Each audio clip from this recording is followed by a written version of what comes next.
여러분 안녕하십니까, 김문성입니다. 자, 2022년도 변액보험 판매관리사 자격시험 대비 2장 생명보험의 2의 함정을 찾아라 시작해 보도록 하겠습니다.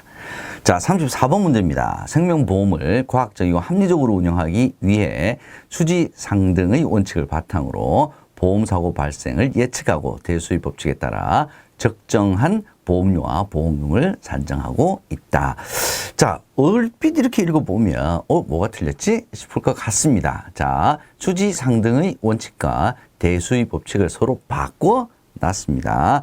이렇게 뭐 어려운 문제는 아니다, 이렇게 볼 수가 있겠습니다. 여러분 다시 한번 찬찬히 읽어보시면 될 것 같은 문제고요.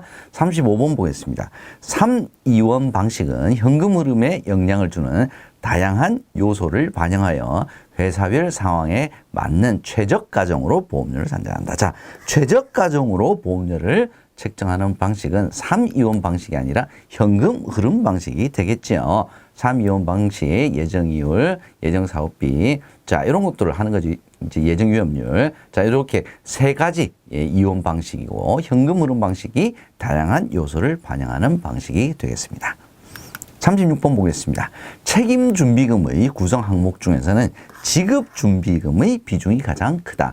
이 지문도 굉장히 많이 출제가 되는 지문입니다. 책임준비금 구성 항목 중에서 가장 비중이 높은 것은 지급준비금이 아니라 보험료 적립금이 되겠죠. 여러분 기억해 두시기 바랍니다.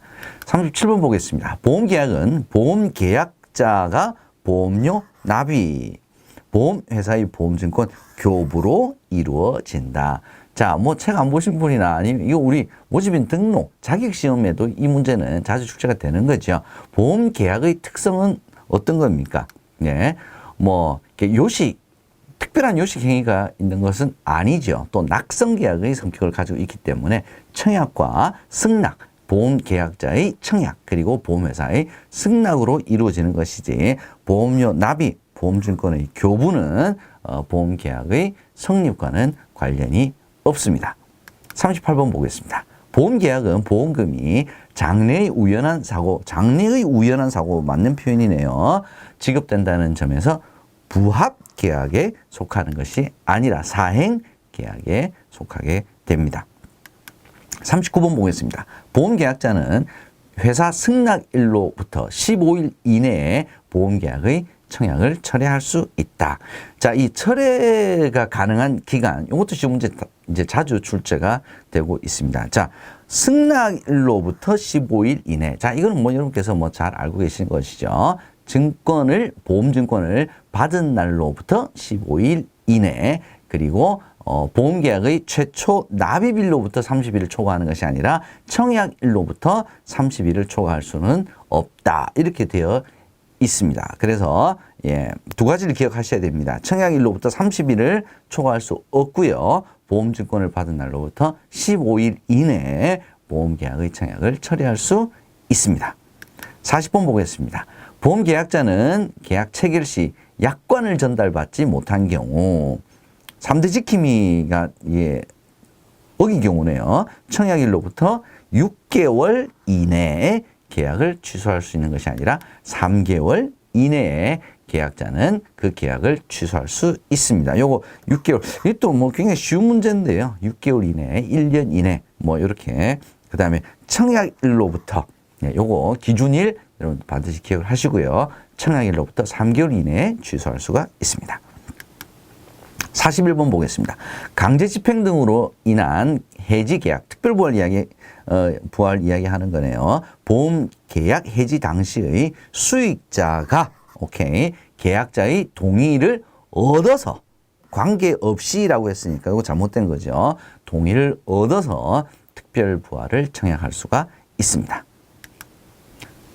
42번 보겠습니다. 보장성 보험료에 대한 세액공제와 연금계좌에 대한 세액공제는 보험금 수령시 개인에 대한 대표적인 세제 혜택이다. 자, 이 지문도 되게 오랜만에 출제가 되었습니다. 보장성 보험료 세액공제, 연금계좌에 대한 세액공제는 납입한 보험료에 대한 세제 혜택이죠. 그래서 수령시가 아니라 보험료 납입시 세제 혜택에 해당이 되겠습니다. 43번 보겠습니다.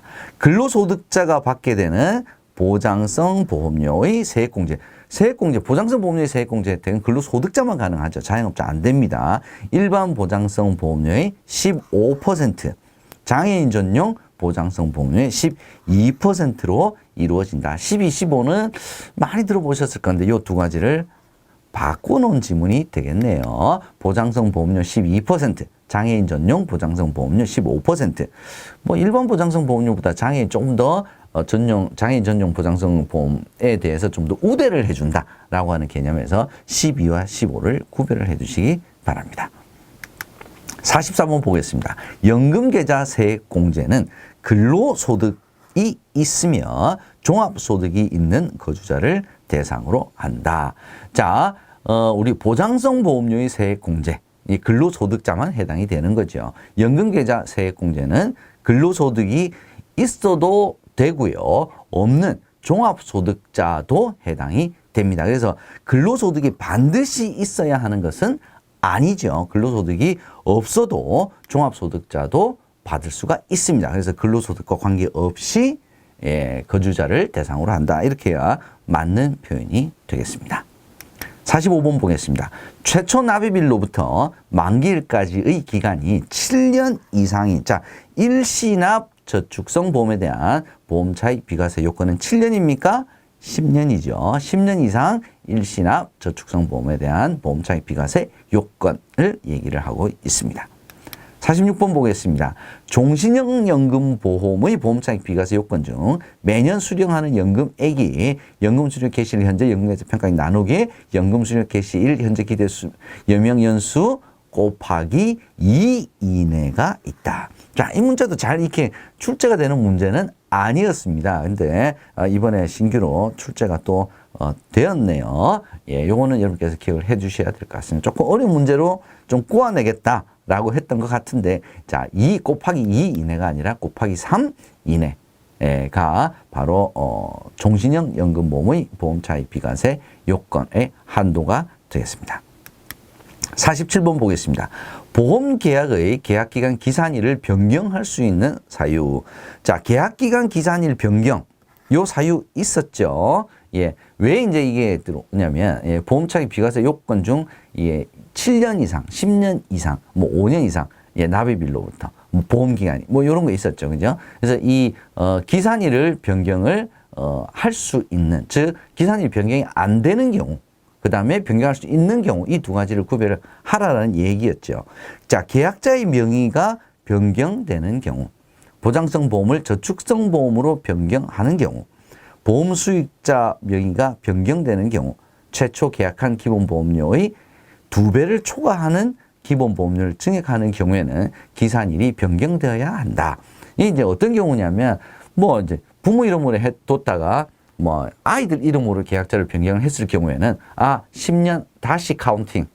근데 이제 요것 때문에 그러는 거죠. 자, 이러한 이제 보장성 보험을 저축성으로 변경했을 경우, 그 다음에 최초 계약한 기본보험료의 2배를 초과한 경우 다 기산일을 처음부터 이제 다시 계산해가 되는데, 수익자 명의를 변경하는 경우는 기산일 변경 사유에 해당되지 않습니다. 그 다음에 최초 계약한 기본보험료의 2배가 아니라 1배를 초과하여 기본보험료를 증액하는 경우에도 기산일 변경에 기산일 변경할 수 있는 사유에 해당되지 않습니다. 자, 이 두 가지를 여러분께서 꼭 기억을 해 두시기 바랍니다.